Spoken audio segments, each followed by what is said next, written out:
My name is Marlow Wyatt, and I am the playwright of SHE at the Antaeus Theater. For more information about this play and about me, listen to this interview.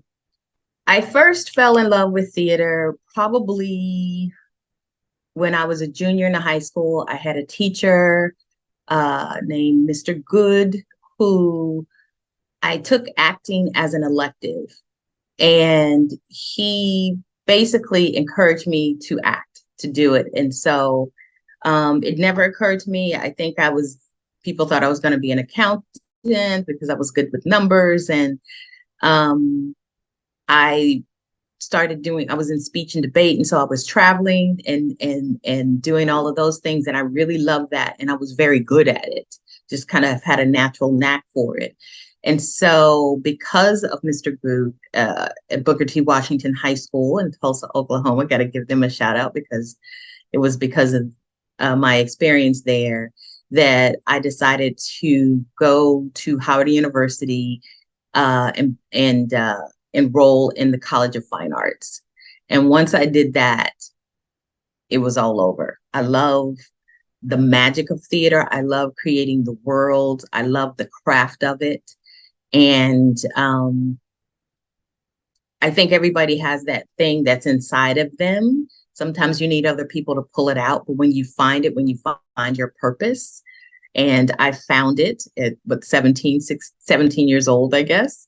And I haven't looked back ever since. There's never been a time where I was like, I want to be an accountant, or I think I want to go into medical school. Never. So this is what I was born to do. This is what I was meant to do, whatever capacity that may be. Fell in love. I don't know if I say I fell in love with writing, but I was drawn to write because I wanted to challenge myself to write a play. As an actor, you deconstruct the play. You take the character, you break it down, and you ask all these questions. You figure out the background and things like that. I was able to do that effortlessly because that's how I was trained. But I realized I didn't know how to build a play and what it would take to build a play. And so I dabbled in a little writing, short plays. I think most actors do. And so I wanted to challenge myself to write a full-length play, a full-out play. And I joined the Roby Theatre Company Playwrights Lab. And because I was like, I need training. I'm very much an advocate for training when it comes to your craft, especially the arts. I don't think anything that happens in the arts is something that you can just do willy-nilly. I think you need somebody to help you hone your skills.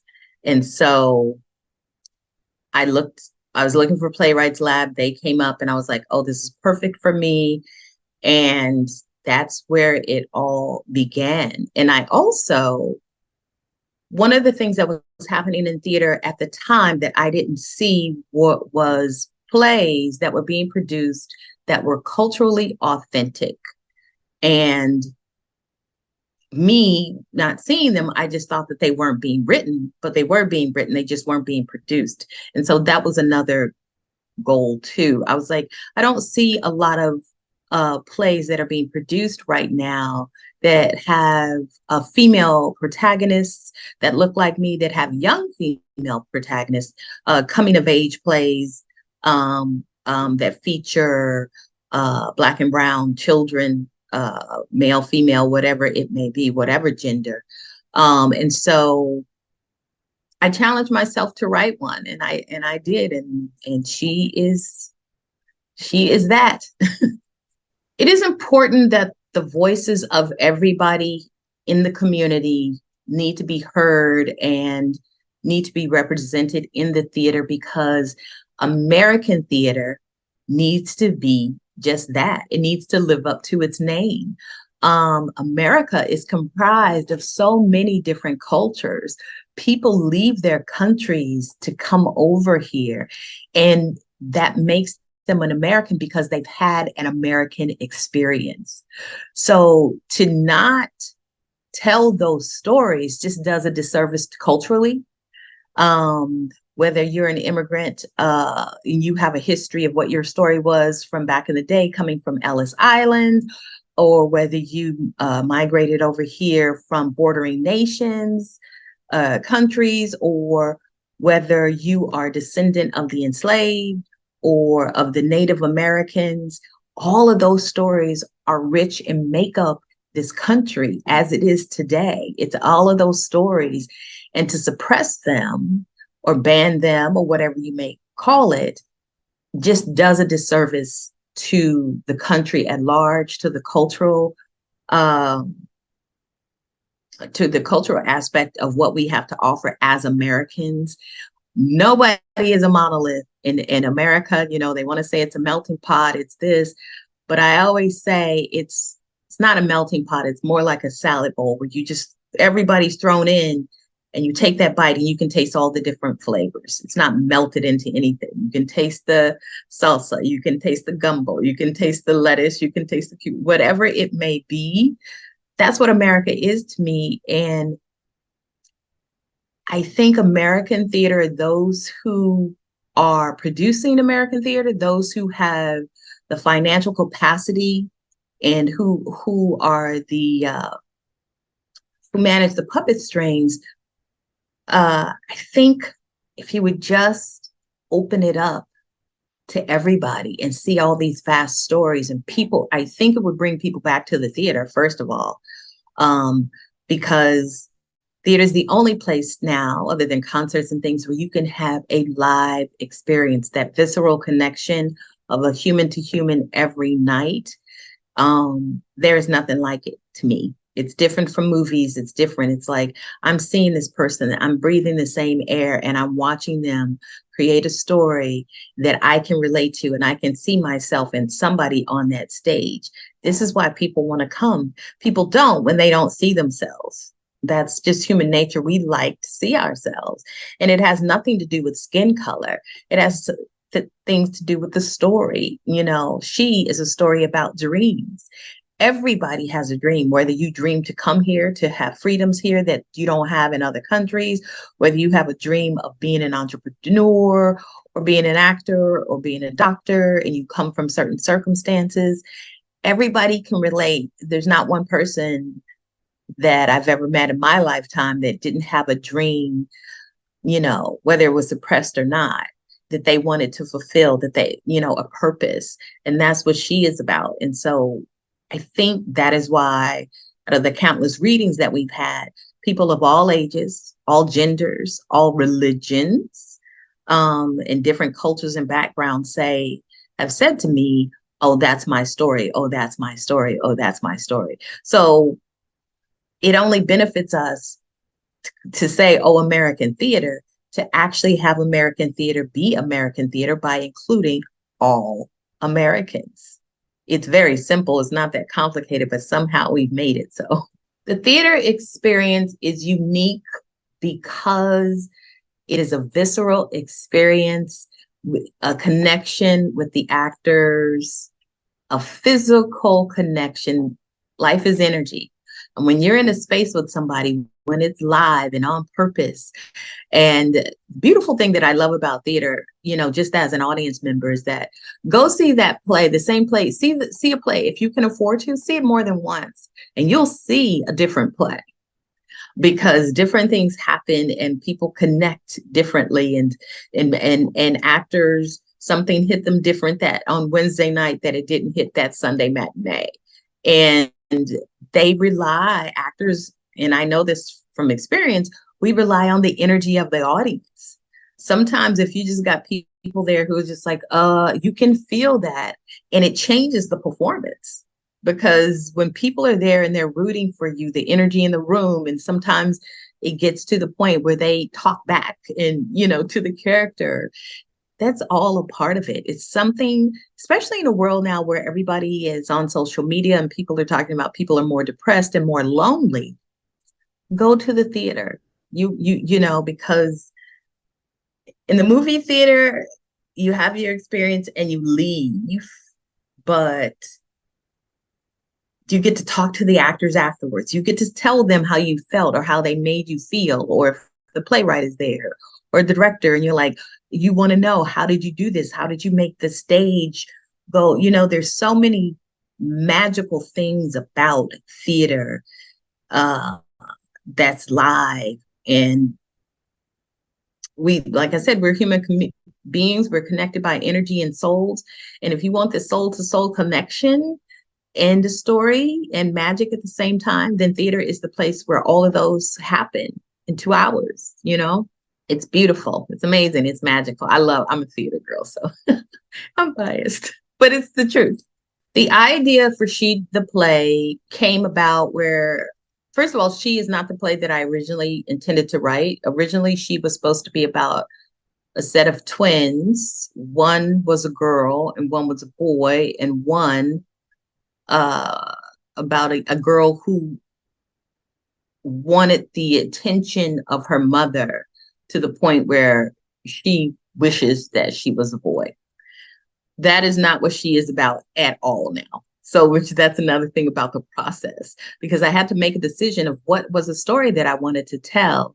And I have a program called the Girl Blue Project where I work with teen girls. And I ran it for 10 years. And I think society raises girls different than boys. And there's a lot of pain there. There's a lot of things that girls endure simply because they are born female. And it's still happening today. And so I just wanted to capture that energy of that from a young person's perspective. It's a coming of age play. And there's something that's so beautiful about people when we are 13, 14 years old and we're figuring out the world. There's this innocence there. And we have so much promise inside of us, because we haven't given up. The world hasn't tainted us yet, so to speak. And I don't want to say yet, but we're just still, to me, that's just right where the age is, where you're like, I want something so bad, and you can only see it happening. You don't see the roadblocks like, well, how are you going to get the money? How are you going to get this? You don't see it with that young mind. And I think that's where She came out of. And so I decided to write a play about a female protagonist who happens to be Black, who is very much an American girl with all the things that come with that. And because I don't see a lot of plays that have a young teenage 13-year-old Black female protagonist. And so I wanted to tell that story.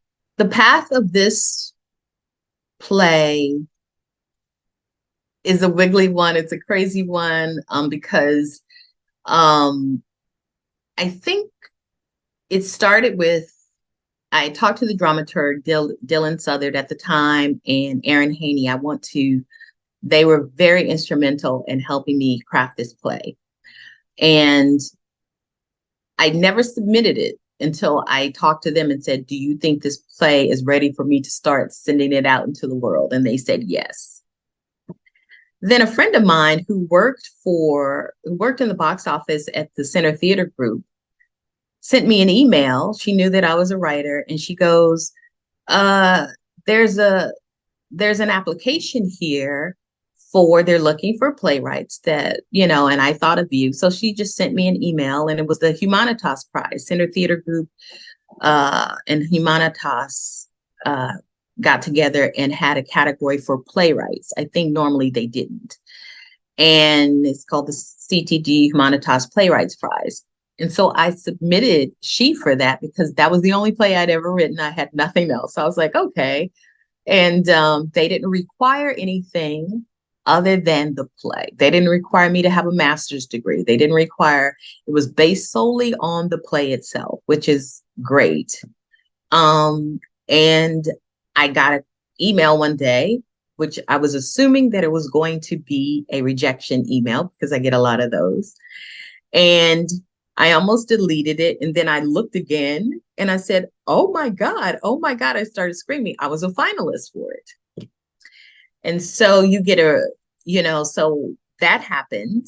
And I was just elated. So after that happened, I got to go to the award ceremony. I didn't win it, but I was a finalist, and that carried me a long way because I didn't have anything else. And so I could put that, and it's like, this play is good because they, out of hundreds of whatever people that submitted it, this is the one that they, this is one of the ones that they really like.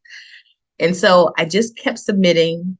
And usually when you submit a lot of your work, theater companies will do a reading first. They'll do a public reading to get a sense of everything.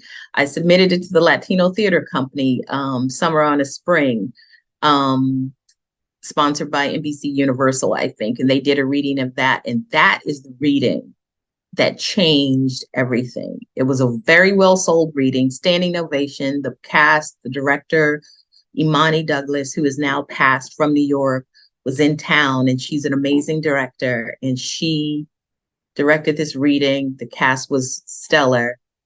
And the Latino Theatre Company said, we want to produce this play. Latino Theatre Company got everything together to produce the play. I was happy. COVID hit.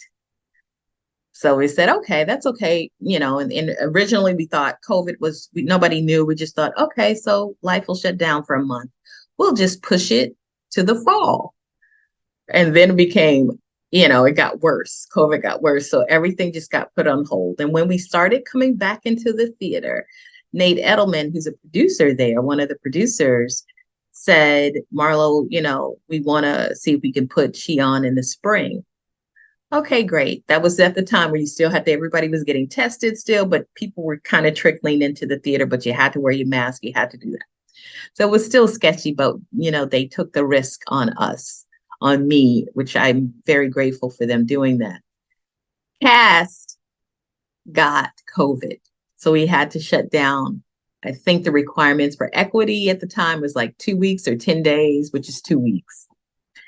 And they couldn't afford it. They had spent all of this money on the cast and on the production for it to shut down 2 weeks. And we couldn't push it forward because there was a company from Spain coming in. So they couldn't say, you come in later. And so it got canceled. Second time it got canceled due to COVID. So I was just kind of in a space where, I have faith, I do. And I knew, I was like, I want a professional production of this play, and I'm willing to wait. I'm willing to wait to get the director that I know that can take this play to another level. And Antaeus had called because they had wanted to produce the play as well, but I went with the Latino Theatre Company. And they were like, well, we're still interested in producing the play. I had conversations with them, and the rest is history. And so this is where we are. I was able to get Andi Chapman, the director, who has been recommended to me by a mutual friend and other people, and saying what an amazing director she was, and that this is the kind of play that she's very good at. And I agree. And when she became available, Antaeus was kind enough to wait for her because she wasn't available when they wanted to originally put it on in the spring. And I was just in a space where I've already had 2 knockdowns with this. I'm going to wait and get the right person. And they were like, okay. And so she was available in the fall, and they made a decision to open the season with SHE as one of their new modern classics, because it's a theater that produces classical plays. And here we are.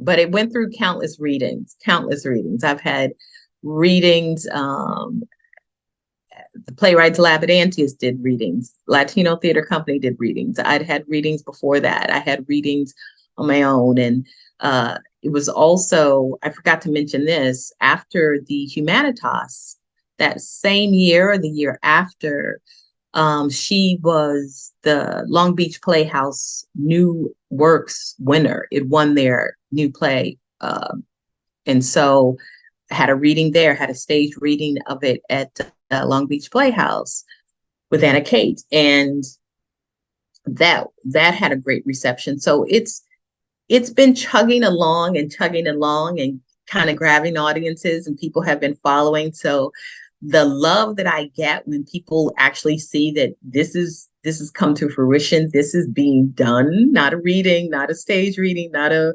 workshop, it's done. So the people that saw it in Long Beach or saw the reading in Long Beach or at the Latino Theatre Company or, you know, other places that I had readings of are rooting for this play and coming to see this play because they know the journey of it, you know. So I'm excited. I'm excited for the world to see. I'm excited to see it myself because, you know, to see what these amazing actors are going to do. And it's been a wonderful experience, stress-free. I'm very grateful for this experience with Andi Chapman at the helm of this, leading this wonderful cast. The main story arc of SHE is it's a coming of age play about a 13-year-old girl who living in a small town in the 1970s. She gets she's smart. She loves words. She dreams of being a poet like Maya Angelou or Langston Hughes. And she gets the opportunity to go to a prestigious boarding school, which is far away. And she really wants to go, but her circumstances prevent her seemingly from, you know, otherwise being able to attend. So she comes against a lot of roadblocks. It's the summer. She's just gotten out of school, and she is placed in a situation where she understands the cost of a dream. And that one of the lines that really represents the play most is that dreams cost, and you don't always pay with money. And we see her journey and the people in her life that she was so adamantly trying to escape. She realizes those people in that small town are the very people that give her the wings to, you know, achieve her goals. Because I'm of the ilk that, you know, I was taught that no man is your enemy, every man is your teacher. And so the people that teacher that you hated or you think hated you, she put something inside of you that would push you, or that person who was nagging, or the mother, you know, and you don't realize that sometimes till you get out of the situation. And that's one of the themes in this play as well. I think there's themes about well, there's a coming of age theme. There's themes about dreaming and faith, relationships, mother-daughter relationships, generational, I don't want to say curses, but generational curses, generational conflicts. There's religion in it. There's romance, heartbreak. I think the main thing is like the thing about this play is that all the things that make life are in this play. The heartbreak, the hurt, the pain, the disappointment, the triumphs, the failures, and whether or not to get back up or not. So you watch each character, the primary, the protagonist, and the characters that support her grow in a way, and all of them do. I can say that they literally all do. And that's mainly because of the talent of the actors as well. And just sitting down as a collaboration to make this play the best that it can be, to tell this story. I'm very blessed because the people that I get to work with are storytellers, and they're very interested in telling the story. There's no ego there. We're all working together and trying to figure out the best way to tell this story and present this story to the world. The actors and the director are the core. I think in theater, it starts with the writing. It always starts with the writing.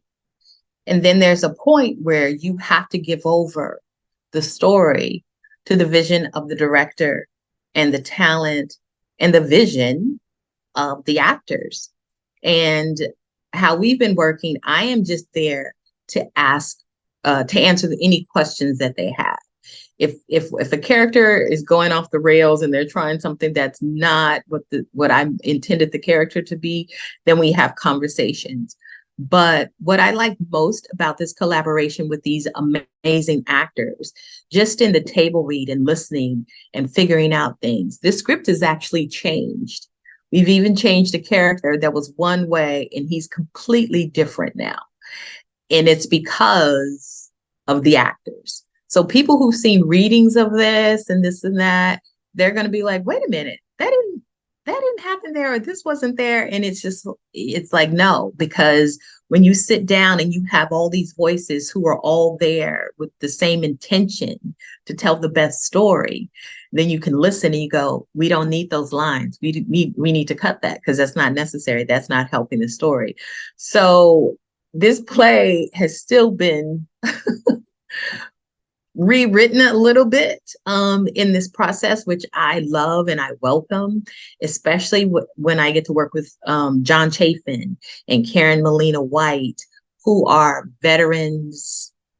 You know, they're killing the game. They just are, and they do. And Andi, who is new for me, this is my first play ever being produced, so this is the first time me working with a director on this level. And I connect with her and we can sit down and go, I don't know about that. And she's like, well, what do you think about this? And I was like, oh, I love it. I love it. I love it. And so, she'll call me, she calls and we talk and we do this, but everything is to make it better, which makes me comfortable so I can walk away from this. I don't have to be at rehearsal every day, worried about what they're doing to my play. I am comfortable with the talent that is there.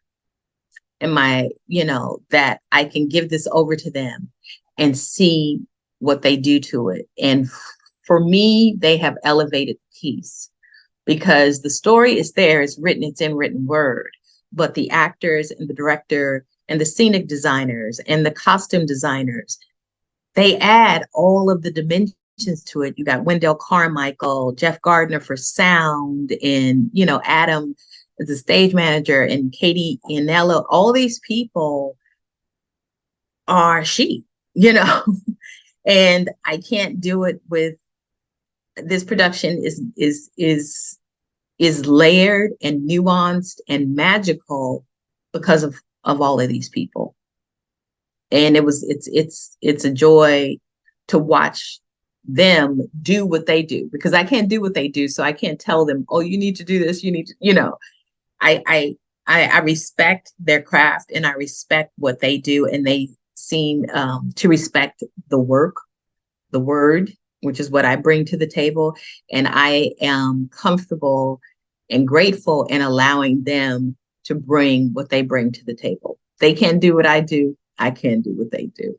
But we all work together and we all need each other. What I want the audience to leave with is that I want them to be, first of all, entertained, because people come to the theater, as a release. People want to be entertained. I want them to be moved and positively impacted. I want them to see themselves and I want them to be happy. I want them to connect and be excited about the world of theater. I find theater magical, and I am hoping that when they sit down for the 2 hours that they sit down, I want them to feel that way as well. I want them to be transformed and inspired. I want them to be empowered, that maybe whatever is inside of them that they haven't been nurturing, that they'll leave there and be inspired to say, you know what, I'm going to go ahead and go back to school. I'm going to go ahead and do this. I'm going to go ahead and do that. So, but I want all of those things. I really genuinely want them to leave inspired and empowered, and to see themselves and the beauty of themselves and the flaws, and be entertained at the same time in the comfort of the theater. And go tell people, there's something about when you go have an experience. I've had this happen. Like sometimes I'll go see something and I leave and I get in the car and it's just like, okay, But then there are those times where I leave and whoever I'm with, we can't stop talking about it while we're leaving the theater.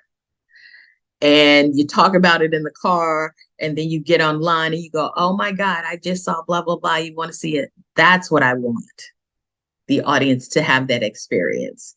So they can't stop talking about SHE and tell somebody else, you got to go see SHE, because SHE is not, even though the protagonist is a female, this is a play for everybody. It's for males too. A lot of men have said that they see themselves in this play as well, which is very surprising to me. So it's not a woman's play. I mean, the protagonist is a female, but there's a wonderful, her best friend is a 14-year-old boy, Davy Mansell. That character is the most amazing character. It's one of my favorite characters in the play, actually.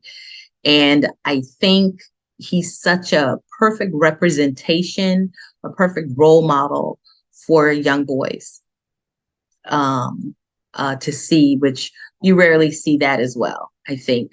So you got these two 14-year-old, a boy and a girl, and I think it helps adults see what it really is, or for us to remember what it was like being that age, and how your body is changing, and all the things that you're going through, and all the things that you want within the barriers of age, because there's certain things you can't do. You can't go out and be like, I want to do this and I'm going to go off on my own. You're restricted by age. You're restricted by your parents sometimes, or, by the world that you live in. And maybe that will help parents to understand their teenagers a little bit more, or their teenagers to understand the parents more as well. And so there's a lot in this story, I believe. And Andi's just done an amazing job bringing the magic to it. I am looking forward to seeing my words come alive.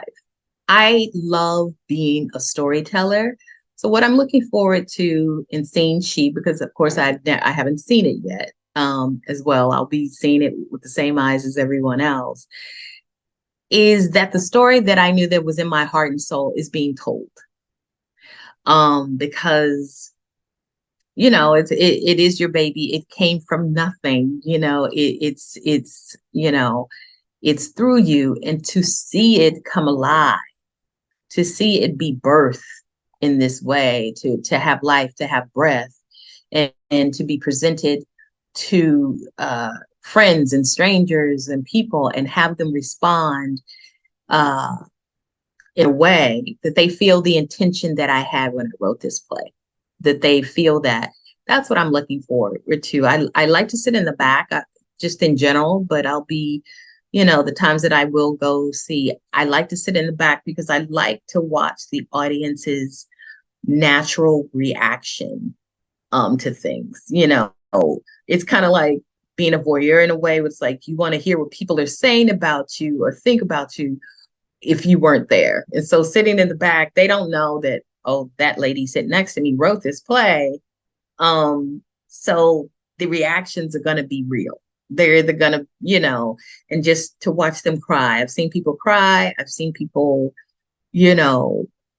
have all kinds of emotions, and I'm often surprised. I was like, oh, depending on what is happening in somebody's life, their trigger is going to be different, or they're going to connect to a character, to Mr. Lonnie, or to the Miss Jane, the neighbor, So that's theater therapy too, because I feel like I said, whatever's going on in your life, you're going to see the play completely different than what the person in front of you is seeing, depending on what's happening in your life, who you like, who you don't like. Like people might say, oh, I don't like this person. It's like, why don't you like that?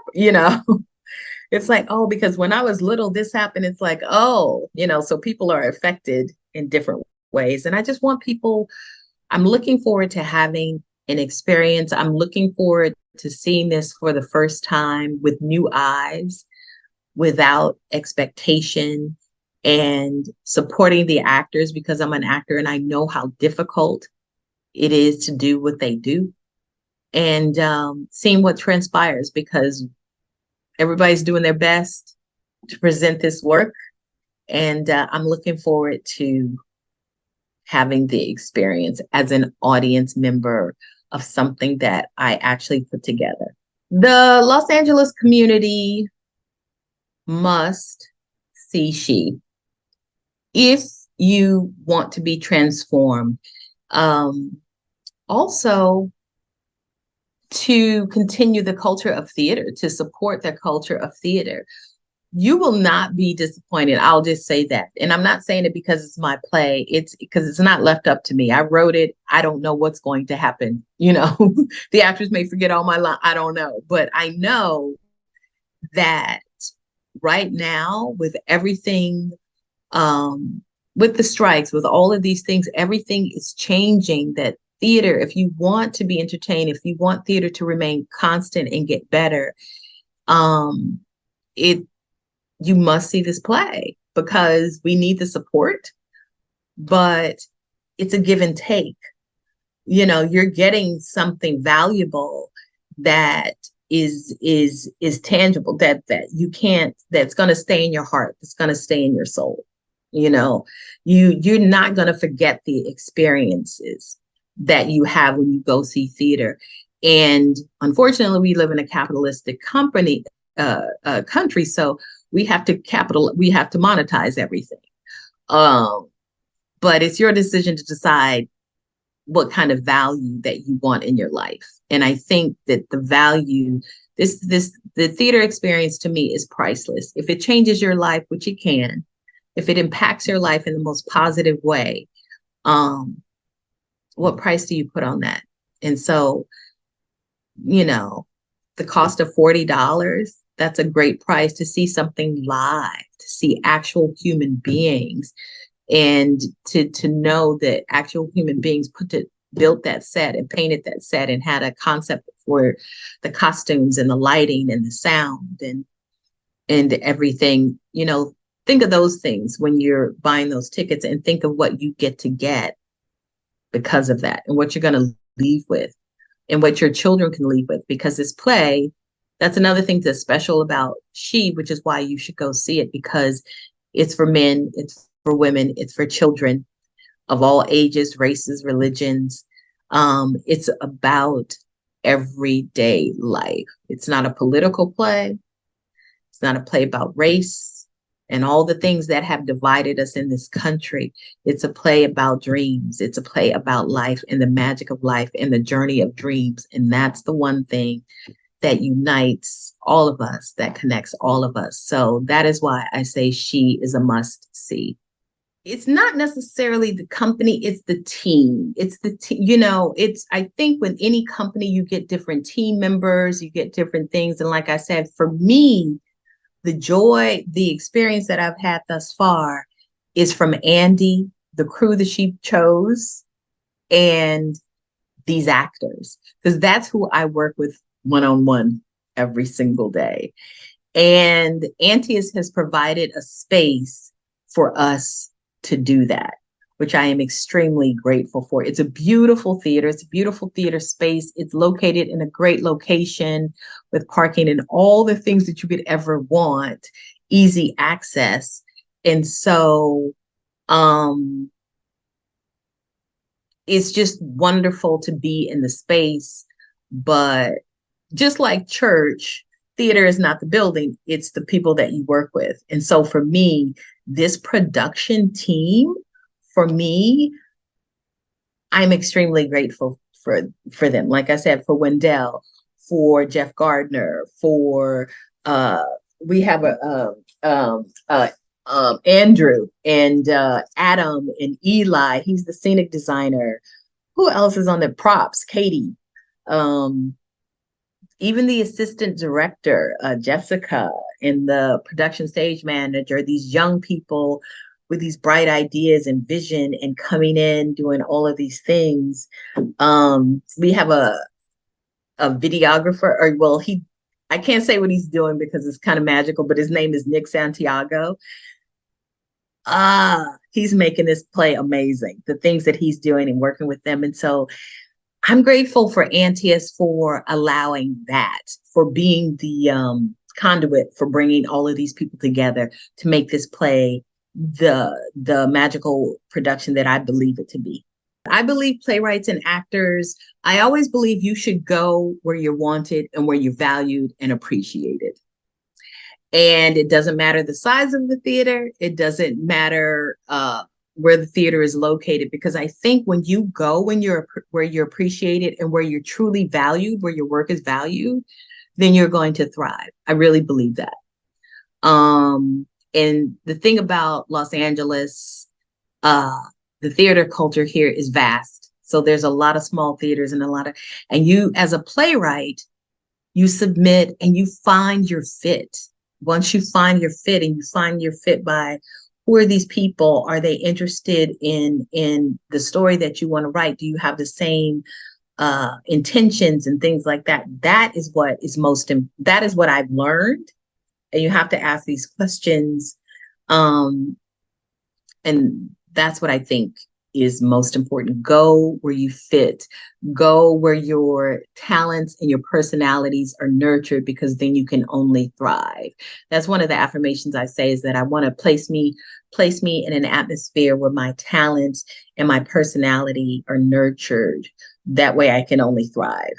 You know, when people are for you and have your best interest at heart, but not even for you so much personally, but the play, the best interest of the play. And so, like I said, the production team that I'm working with, I feel in my heart, I could be wrong, but I feel that Jeff Gardner and Andrew and Eli and Katie and Nick Santiago and definitely Wendell, Carmichael, who has been for every production that got canceled, he was the costume designer. So this is 3 times as a charm. So he finally gets to shine in this piece. So I said to him, I was like, 3 times as a charm. You've been hanging in there, and I appreciate it. That's important, and that's what the focus should be. Because if you have that team, you could do it in the street. You could block off the street, and you're going to have an amazing, piece. You're going to have an amazing production to present to people. All theaters need the help of local communities in order to survive. What theaters do is bring you culture, bring you the culture that is very valuable to this country. And unfortunately, we don't get enough government support. So we have to depend on the support of the local communities, the everyday person, just like any business. I mean, theater is a business. And I think that just like a local community will support a restaurant or a mom and pop shop or a bakery or something like that, you have to look at theater as a business. And I think a lot of times people don't, and businesses need support in order to be, sustainable. Support from the people that are in their neighborhoods. You build communities around certain things. And so Antaeus is in Glendale, and that community, I am hoping, it's by a library, it's across the street from the Americana brand, it's across the street from King Tacos, which we go to every day. So there's a give and take. At least I do when I'm there. I love their food, and I'm like, you get this authentic food, and I get to go across the street after rehearsal and go support them. And it's just a give and take. That is the cycle of life. That is the balance. This is what you have to offer. I'm going to support this. And then in turn, I'll make sure I'm having lunch at your establishment, or I'm buying, the costume shop is going next door to the Marshalls to get shoes for, whatever it may be. It's a collective. We're all in this together, and theater is a part of that. And sometimes I think people think they dismiss art, and they don't see it the same way as they see, like I said, a food business or retail business. But we have to change that mindset so that they can value theater and support it, so theater has become sustainable and not reliant upon I should say, whether it's corporations or whoever is supporting the theaters, those corporations, I think, have an obligation as well. But I think that because of the way the system in this world is set up, the people who give the most money have the most say and control and power. And if you want to put theater in the power of the hands of the people, then the people need to come and support. And it doesn't have to be these huge amounts, but they have to be consistent with the support by showing up, telling other people, paying the ticket price, full price, to keep it going. And if we really thought of it in terms of that way, I think it will change theater in the most positive way. And I think it will make it more accessible to the common man, and it won't become this kind of elitist thing, this elitist social thing that people do. It's like, it's not, oh, I'm going to the theater. It's like, no, theater is for you. The dude that's walking across the street that's riding his bike, park that bike there. Like, look, this is a show and it's for you as well. Come in. And I think, like I said, if we really reach out to the local communities and things like that, and consistently reach out to, not for specific plays, which is another thing that theater companies do. All theater companies seem to do this, which I am against, is that when there's a play like Zoot Suit, then they market heavily to the Latin community and then not to the Muslim community or the Asian community, as if I wouldn't be interested in seeing this magical play. And the play is a brilliant play. I want to see it. You know what I mean? But the powers that be have decided that, okay, this is A Raisin in the Sun, or this is August Wilson, so we're going to go to the Black community. And then they will do an Ibsen play after that and won't reach out. They will not send to the same email list. And I think that that's a mistake. That's where the divisiveness comes out. That's what I mean. The powers that be have this mindset. They don't know people. They don't know the audiences because they're living in a bubble in some way. And it's like, no, I want to go see Madame Butterfly as well. I don't need to be Asian, or to see this version of this opera, whatever it may be. I don't just want to see Porgy and Bess or Othello. I want to see, and I want to see those things because it's like, oh, wow, this is culturally something I've never seen before. And it's about my culture. Yes. But I'm also interested when I saw the play Indecent, the Jewish, it was one of the most beautiful, brilliant plays I've seen in a while. And I remembered this. I saw it a long time ago at the Amundsen, and I still talk about it. I put it on my Instagram feed. I was like, I just had the best theater experience, and it was just gorgeous. All of it. And I didn't say to myself, oh, I'm going to see this Jewish play. I didn't say, I saw this Jewish play about, I saw an American play about Jewish immigrant. I saw a history. I saw this beautiful piece. And that's how I saw it. Now, I don't know how they marketed it, but I was like, this piece is for everybody, which is why I got on my little social media page and told everybody I knew, because I wanted them to have the same theater experience that I had. And it didn't have to be for me an August Wilson play,